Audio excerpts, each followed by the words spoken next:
Welcome to another episode of Sunday Night Mystery. I'm Brett, and tonight we delve into chilling tales of unsolved crimes, intriguing mysteries, and unanswered questions that continue to haunt communities.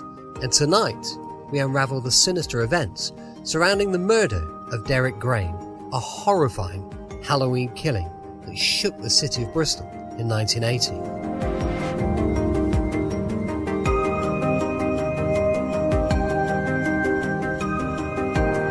It was a cold Halloween morning when nurse Sally Isaac stumbled upon a gruesome sight at the top of Brandon Hill in Bristol. A man lay face down in a pool of his own blood, his life extinguished in a senseless act of violence.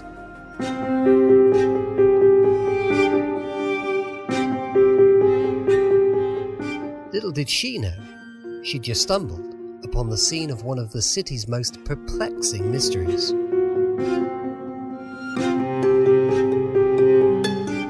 The victim was identified as Derek Grain, a mild-mannered man on temporary secondment to British Aerospace in Filton. From Hertfordshire, Derek was described as somewhat of a loner, but nonetheless cheerful and kind.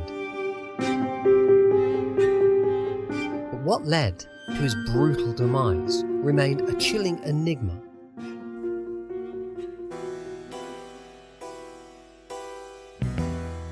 Derek had only been in Bristol for 2 months, yet in that short time, his life would be tragically cut short in a manner that defied comprehension. As investigators pieced together Derek's final moments, they uncovered a trail of clues that painted a picture of a fateful night filled with revelry and terror. Derek had been out drinking heavily in nearby nightclubs, Vicky's and Curves before meeting his grisly fate. Both clubs were situated on Park Street, about a 10-minute walk from the Unicorn Hotel where he was staying. But why he took the route back that he did baffled detectives, adding another level of mystery to an already perplexing case. Rather than returning down Park Street, which would be the most direct route back to his hotel, Derek instead walked in the opposite direction. Although it has never been determined why Derek chose this route, it was initially suggested that due to his lack of familiarity with the area and being somewhat intoxicated, he may have simply lost his bearings. However, Park Street is on a distinctively steep hill, and it's close to the city centre.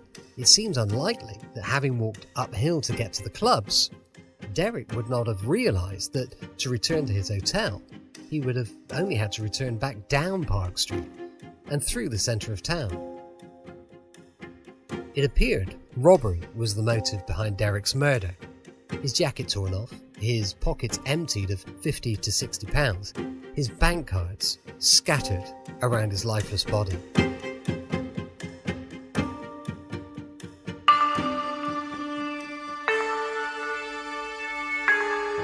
But what drove his assailant to such a savage act of violence?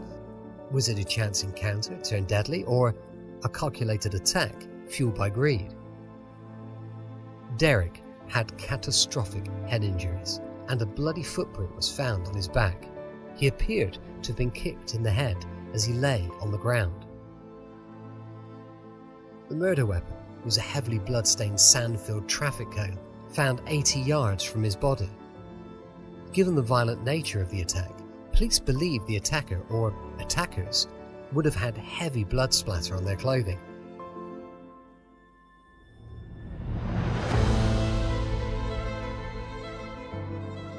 DI Brian Theobald said, "There is a possibility that more than one person was involved in this. He was satisfied that the motive was robbery. They used an awful lot of violence. It was a particularly vicious, brutal murder." The nearby Park Street and Clifton Triangle areas, which are packed with bars and nightlife destinations, would likely have been busy even at that time of night due to it being Halloween. However, despite these factors, no witnesses report seeing anybody covered in blood around the area at the time. Despite the efforts of a 40-man investigation team led by Detective Inspector Brian Theobald, the case remained shrouded in darkness.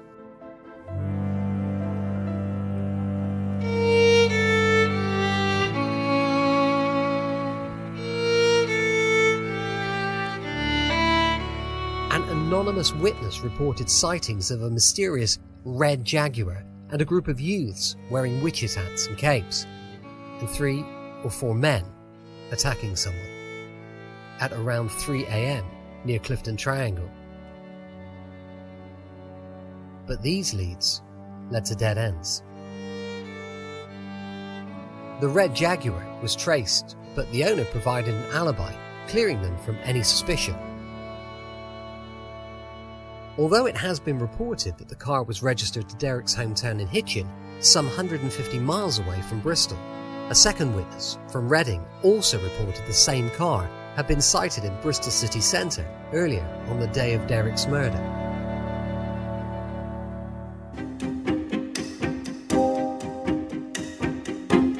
If Derek was followed by someone from his hometown, why would they choose such an unusual or random murder weapon? Investigators are confident this was a robbery that became violent.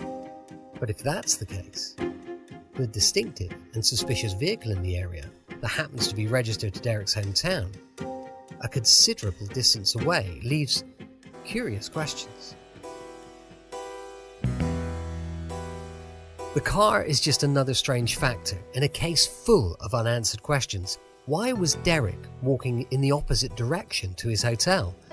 If robbery was the motive, why such a brutal attack against a man who was presumably so intoxicated he could have easily been overpowered without the need to resort to such violence? How did the killer or killers remain unseen despite the suggestion of being covered in blood in a busy area?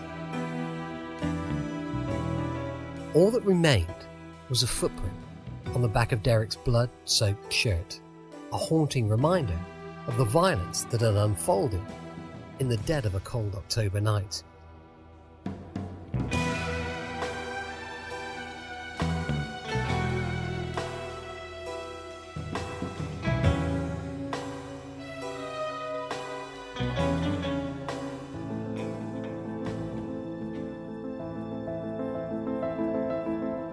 Over the years, advances in forensic technology offered glimmers of hope for justice.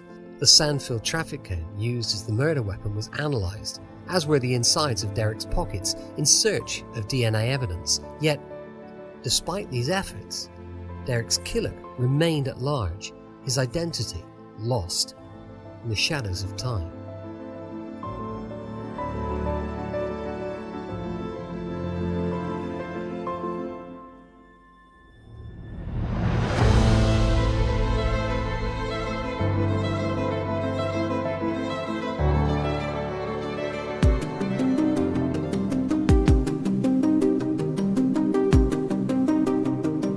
Today, the unsolved murder of Derek Grain stands as a chilling Halloween tale, a reminder of the darkness that lurks beneath the surface of everyday life.